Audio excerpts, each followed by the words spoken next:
बिस्मिल्लाहिर्रहमानिर्रहीम। Welcome to YouTube channel knowledge hub के अंदर आपको शाम गिलेद कहते हैं। आज की इस वीडियो के अंदर हम नया टॉपिक जो है वो हमारा CS619 जो प्रोजेक्ट है उसके सिलसिले में हमारा नया टॉपिक जो है वो ऑनलाइन लेक्चर शेड्यूल एप्लीकेशन है। तो चलते हैं फ्रेंड्स इस टॉपिक की तरफ और देखते हैं कि इस टॉपिक के अंदर हमें जो फंक्शनैलिटीज़ मिली हैं और जो हमारे टूल्स हैं उनको डिस्कस करते हैं और इस प्रोजेक्ट के अंदर हमने क्या चीज़ें बनानी हैं और किस तरह से बनानी है उनको जो है वो डिस्कस करते हैं, ताकि आपको जो है वो टॉपिक को सिलेक्शन करते वक्त आसानी पैदा हो कि आपने अपना इजी टॉपिक जो है वो किस तरह से सिलेक्ट करना है उसमें, ताकि आपको पता चल सके। तो ऑनलाइन लेक्चर शेड्यूल एप्लीकेशन का ये भी हमारा एक वेब बेस्ड एप्लीकेशन का प्रोजेक्ट है। ये बहुत ही इजी प्रोजेक्ट है। ये भी PHP में आपने बनाना है। इसका फ्रंट एंड जो है वो HTML में बनेगा आपका। तो मैं आपको फ्रेंड्स ये एक बात बताता चलूँ कि हमारे जो मोस्टली प्रोजेक्ट हैं वो उनका फ्रंट एंड जो है वो HTML होता है और बास प्रोजेक्ट जो है उनका बैक एंड जो होता है वो PHP होता है और कुछ का C# या ASP या एंड्रॉयड वगैरह इस तरह से जावा वगैरह होता है।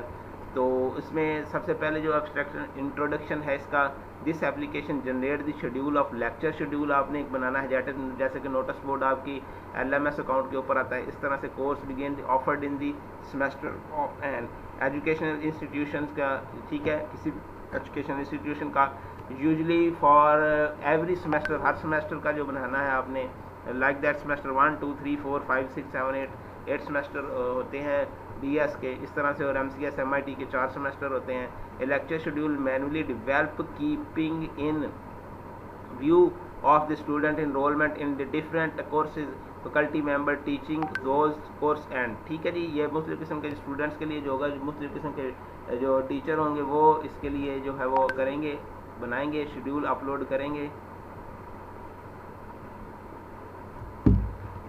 इसमें नेक्स्ट जो है वो हमारे पास faculty member teaching those courses के मतलब जो है वो शेड्यूल, अपनी क्लासरूम का मतलब शेड्यूल जो है वो अपलोड करेंगे डिफरेंट सब्जेक्ट्स के of the labs where those lecture are delivered in it also concern that in if a student enrolled, जो स्टूडेंट इनरोल्ड हुए होंगे जिस क्लास के अंदर उनको वही शेड्यूल जो है वो डिस्प्ले पे आएगा। In more of the courses most be not to schedule the same day, एक डे के अंदर जो है वो दूसरे सब्जेक्ट्स का शेड्यूल नहीं होगा, मतलब कि सेम उनके कन्फ्लिक्ट नहीं करेंगे आपस में शेड्यूल जो है।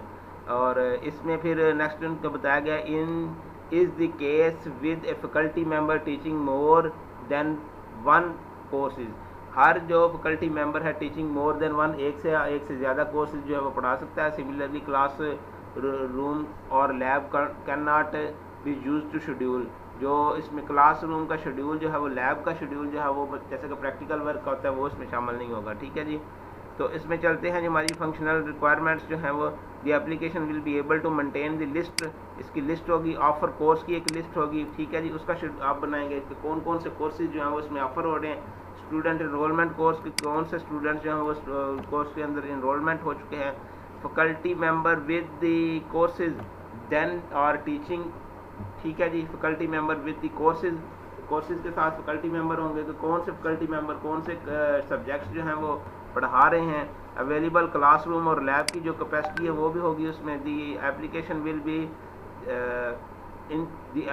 B generate the lecture schedule considering the above mention list and avoid any clash of conflict, का मतलब है कि कोई भी ऐसा लेक्चर या ऐसा शेड्यूल नहीं होगा जो कि दूसरी क्लासेस के साथ भी क्लैश करता हो, ठीक है जी। पर मिसाल के तौर पर एक टीचर ऑनलाइन पढ़ा रहा है 11 बजे, एक टीचर ऑनलाइन एक क्लास पढ़ा रहा है C++ की, तो 11 बजे किसी दूसरी क्लास शेड्यूल के साथ एंगेज नहीं होगा।